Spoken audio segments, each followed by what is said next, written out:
Hello बच्चों, let's read out the questions. Question says the output of the given combination gets represents. So यहाँ पर आप देख सकते हैं कि जो नॉर गेट्स हैं इनका कॉम्बिनेशन दे रखा है जहाँ पर इनपुट ए बी है। सो हम बताना है कि ये कॉम्बिनेशन किस गेट को रिप्रेजेंट करता है। ऑप्शन में दे रखा है AND, NOR, NAND and XOR gate. तो चलिए स्टार्ट करते हैं हम सॉल्यूशन से, but before of it's let's talk about the key concept which we are going to use here for this question. तो सबसे पहले तो हम यहाँ पर यूज कर लेंगे the expression for NOR gate. देखिए एंड के लिए तो ए इंटू बी होता है, बट नॉर के लिए क्या हो जाएगा ए प्लस बी का होल बार, यानी कि इनपुट होगा Y, this must be equals to A plus B का बार होगा। उस तरीके से सेकंड की कॉन्सेप्ट हम यहाँ पर यूज करेंगे डी मॉर्गन्स रूल का, that is A dot B का bar, this can be written as A bar plus में बी बार, और A bar bar this can be equals to. इस कंसेप्ट के अकॉर्डिंग चलिए सबसे पहले तो हम यहाँ पर देखते हैं। सो चूंकि ये नॉर गेट है, ठीक है, सो यहाँ पर जो पुट आएगा वो ए बार होगा, यहाँ पर जो आउटपुट होगा वो बी बार होगा। क्यों? क्योंकि यहाँ पर जो बबल है वो कॉम्प्लीमेंट को इंडिकेट करता है। सो जो भी इनपुट होगा उसका क्या हो जाएगा, बार हो जाएगा।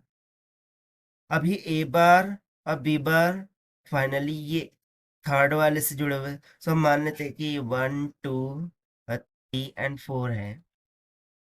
सो हम बोलेंगे कि आउटपुट फ्रॉम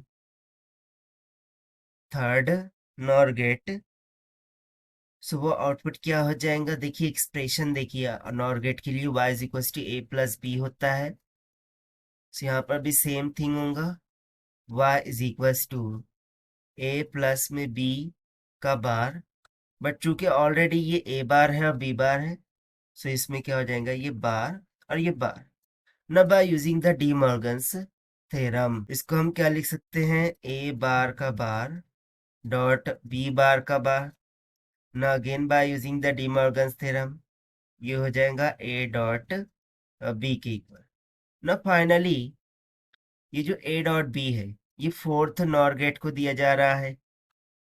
सो हम सिंपली बोलेंगे output from fourth NOR gate, so क्या हो जाएगा, y is equal to A dot B का बार। सो देखिए ये हमारे पास फाइनल एक्सप्रेशन निकल के आ रहा है, that is A dot B का होल बार। सो हम इसको इस तरीके से भी लिख सकते हैं, या फिर हम बोल सकते हैं y is equal to A bar plus में B bar. So basically A dot B का बार ये किसका एक्सप्रेशन होता है? यदि नॉर का एक्सप्रेशन ए प्लस बी का बार है, सो ऑब्वियसली जो नैंड गेट होगा, नैंड गेट, उसके लिए एक्सप्रेशन क्या होता है, y is equal to A dot B का बार। सो देखिए इनपुट हमारा किससे मैच कर रहा है, फिर नैंड गेट से मैच आउट कर रहा है। और इसके अलावा आप ट्रुथ टेबल के द्वारा भी इसे चेकआउट कर सकते हैं।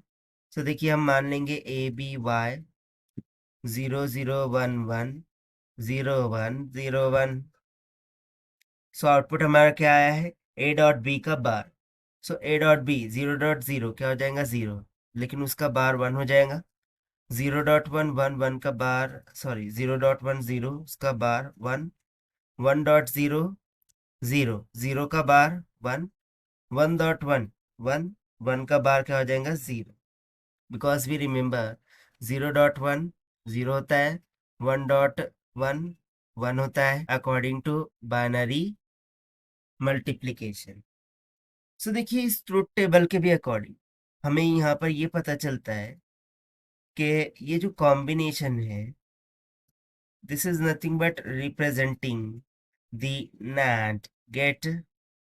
That is why this is going to be the required answer of this question. So according to given option, NAND gate is given in option C. That's why option C is correct. So ऐसा क्यों? क्योंकि AND gate की यदि मैं बात करूँ, सो इसके लिए जो है तो एक्सप्रेशन होता है ए डॉट बी।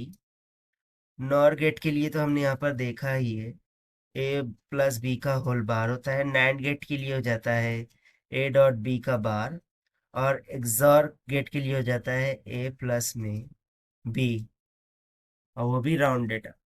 सो देखिए इन सभी एक्सप्रेशन में से इसको हम किस तरीके से लिखते हैं, ए बार बी प्लस में बी बार ए। सो इन सभी एक्सप्रेशन में जो हमारा एक्सप्रेशन मैच आउट हो रहा है, जो कि हमारा आउटपुट आया है, वो क्या आया है, ए डॉट बी का बार। सो ए डॉट बी का बार ये हमारा 9 गेट से मैच हो रहा है, इसीलिए option C is correct. So this is the required solution. I hope you understand it well. Best of luck. Thank you.